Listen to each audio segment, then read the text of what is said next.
I got the slide. I know what I did to myself, all right? Consistent regimen, freedom of action. Now, discipline unto itself is important, but it's not necessarily enough because you have to have discipline in your action and discipline in your thinking.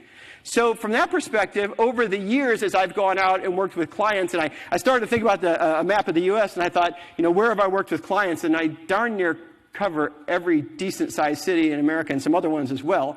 But I would say that everywhere I've been to over the years, I have seen people that are really excellent at what they do.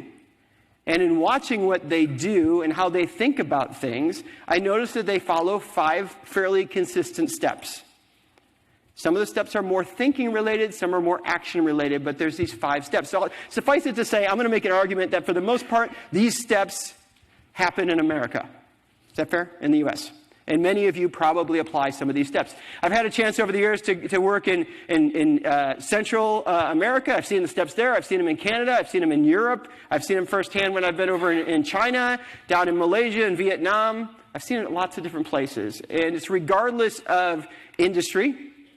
It's regardless of age. It's regardless of geography. There's just 5 things that we tend to do really well if we're excellent performers. And really being interested in that, I started to study what do excellent performers do. The first thing they do is they get clear on their purpose. That's what that question's about.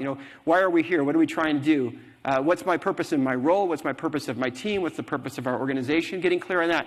Perspective is an important thing. Really being clear. You mentioned about going out and listening to your customers. This is about who do we serve and what matters to them and how well are they doing at what matters to them and what can we do to impact that or help them out along the way.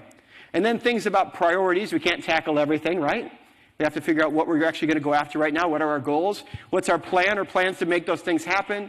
And then lastly, how well are we going to perform against these things? Because the last one is kind of where the rubber meets the road.